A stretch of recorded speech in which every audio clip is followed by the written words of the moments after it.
এইটোতে হাইব্ৰিড কৰি থাকে ন? ইয়াত লোকেলটো লোকেল আৰু এইটো হ'ল হাইব্ৰিড। ওপৰটো হাইব্ৰিড? ওপৰটো হাইব্ৰিড। ইয়াৰ পৰা আকৌ এটা কুঁহিয়া আহি থাকে, এইবিলাক ছিঙি দিব লাগে।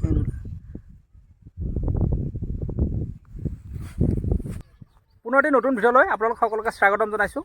মই বৰ্তমান উপস্থিত আছোঁ হাজাৰা গাঁও নামৰ এখন ঠাইত, আৰু হাজাৰা গাঁৱৰ চোৰাপ আলিত বিভিন্ন খেতিৰ লগতে তেখেতে বগৰী খেতিও কৰিছে।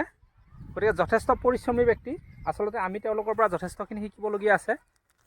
খেতি কিদৰে কৰা হয়, বছৰ বছৰ ধৰি তেওঁলোকে খেতিৰ সৈতে জড়িত হৈ আছে। তেওঁলোকে যোৱা বছৰ তেখেতে এই বগৰী খেতি কৰিছিল। মই এটা ভিডিঅ' দিছিলোঁ তেখেতৰ কুঁহিয়াৰ খেতি আৰু বগৰী খেতিৰ ওপৰত। যদিহে আপোনালোকে চাব বিচাৰে সেই ভিডিঅ'টো মই ডিছক্ৰিপশ্যনত লিংকটো দি দিম, চাব পাৰিব। আৰু এতিয়া তেখেতে আকৌ পুনৰ প্ৰায় 7 বিঘা মাটিত তেখেতে বগৰী খেতি আৰম্ভ কৰিছে। গতিকে এই বগৰী খেতি কিদৰে কৰিছে বা কেতিয়া বগৰী খেতি লগাব লাগে, আচলতে এই সকলোবিলাক কথাই থাকিব। গতিকে ভিডিঅ'টো শেষলৈকে চাব বুলি আশা কৰিলোঁ। বগৰী খেতিটো কৰাৰ প্ৰচেছটো কেনেকুৱা, ধৰক মানে কেনেকৈ? খেতিত গোবৰটো অলপ বেছিকৈ লাগে, আৰু প্ৰচেছটো কি, লাইন কৰিলে, লাইন কৰি আপুনি চাই আছে এইবিলাক পলিথিন দিলে, পলিথিন দিয়াৰ পিছত 5-7 মিটাৰ বা 8 মিটাৰত আপুনি বস্তুটো কাটি তাতে লগাই দিলে আৰু চাং বনাই দিলেও হৈ গ'ল। ইয়াত চাব লাগিব যে আপুনি লোকেল গাছ কোনটো, এইটো কাটাটো বেছি হ'ব, এইটো কাটি দিব লাগিব, আৰু হাইব্ৰিডটো ৰাখিব লাগিব।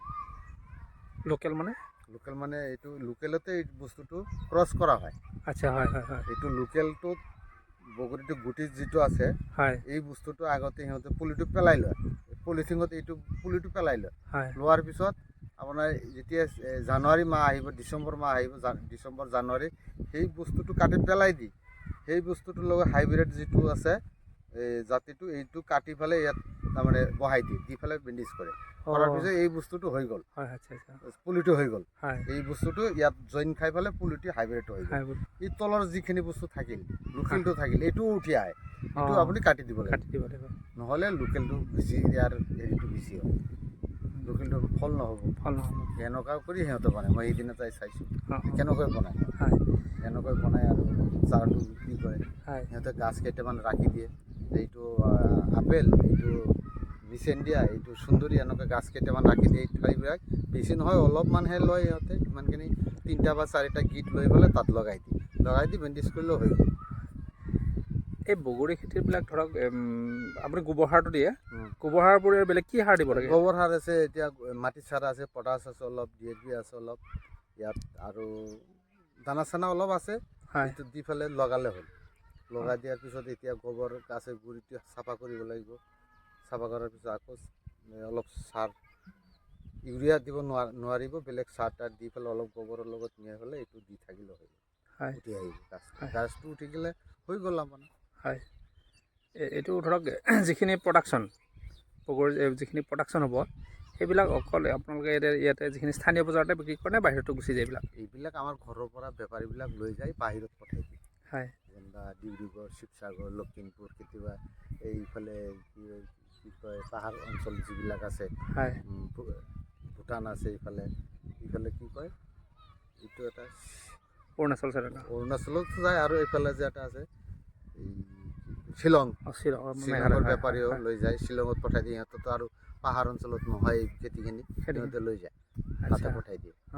আমাৰ ঘৰৰ পৰাই বিক্ৰী হৈ যায়, আমি মাৰ্কেটত ল'ব নালাগে। এই বগৰী খেতিত প্ৰতি বিঘাত কিমান খৰচ পৰে আপোনাৰ, ধৰক গোটেইখিনি আৰু পুলিৰ পৰা আদি কৰি বা ধৰক আপোনাৰ ট্ৰেক্টৰ, লেবাৰ, এনেকুৱা সাৰ চাৰ মিলাই? সাৰ চাৰ মিলি 30,000 পৰা 35,000 মানত যাব, আৰু বাঁহ আছে, চাং বনাব লাগিব। প্ৰতি বিঘাত 30,000 পৰা 40,000 মান যাবই, 40 মান যাই পাব। মানে লাষ্ট মুহূৰ্তলৈ বাঁহ চাহ লৈ 40,000 মান যাব। গোবৰ চবৰ লৈ, সাৰ লেবাৰ চেবাৰ লৈ 40,000 মান যাই হ'ব। কিমান মান আহিব আপোনাৰ যদি খেতিটো ভাল হয়, মোটামুটি ধৰক 1 বা 1.5 বা 2 এনেকৈ আহি যাব। যদি হয় 2 লাখ মানলৈ আহিব, খেতিটো যদি ফলটো ভাল হয়। যোৱাবাৰ মোৰ ইমান ভাল হোৱা নাছিল, গুটিটো অহাৰ লগে লগে এটা বৰষুণ হ'ল, গুটি যেতিয়া আহে সেই সময়ত বৰষুণ হ'ল, তামোলটো যেনেকৈ কম হ'ল, এতিয়া এনেকৈ আমাৰ এই বগৰীটো কম হ'ল যোৱাবাৰটো। যেতিয়া পুলিটো আহি গ'ল, ফলটো অহাৰ লগে লগে বৰষুণ পোৱাৰ পিছত এই বস্তুটো নাল হৈ পৰি গ'ল, কিছুমান শুকাই গ'ল, সেইকাৰণে ফলটো অলপ কম হ'ল।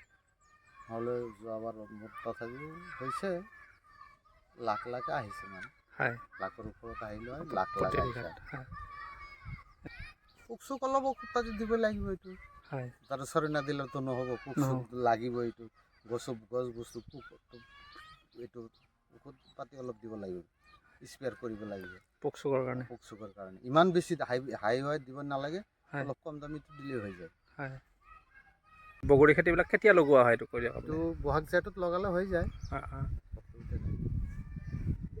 ইয়াৰ মানে বগৰী খেতিবিলাক কি জাতবিলাক কওকচোন কি কেনেকুৱা জাতটো বহুত 9টা জাত আছে হয় থাইলেণ্ড আছে আপোনাৰ লিচেণ্ডিয়া আছে হয় বল বল আপেল বল এটা বুলি কয় হয় এইটো আছে সুন্দৰী বুলি কয় এইটো এটা আছে আৰু বহুত কেইটা জাত আছে 9টা জাত আছে মোটামুটি হয় এতিয়া আমি দুটাই কৰিছোঁ এইবাৰ যোৱাবাৰ 3টা আছিল এইবাৰ 2টা কৰিছোঁ সুন্দৰী বুলি বল বল বুলি কয় হয় আপেল বল আপেল আৰু হেৰি লিচেণ্ডিয়া এই দুটাই কৰিছোঁ এইটো তাৰ মানে কি চাহিদাটো বেছি নেকি চাইড অলপ টানো বেছি দামো অলপ বেছি পোৱা যায় আৰু বস্তুটো সময়ত আহে থাইলেণ্ডটো অলপ ঠাণ্ডাৰ ছিজনত আহে মানুহে কম লয় সেইকাৰণে আৰু এই সুন্দৰী যিটো কয় এইটো আকৌ দেৰিকৈ লাষ্টত আহে ইয়াৰ ভিতৰত আকৌ বেমাৰ চেমাৰ বেছি পায় পোক চোক লাগি যায় এইটো খোৱাৰ কাৰণেও দিগদাৰ হয় টোটেল আপুনি এনে কিমানমান বিঘা মানত আপোনাৰ বগৰী খেতি আছে মোৰ ইয়াত 7 বিঘামান আছে ইয়াতে হয় 7 বিঘামান হৈ যাব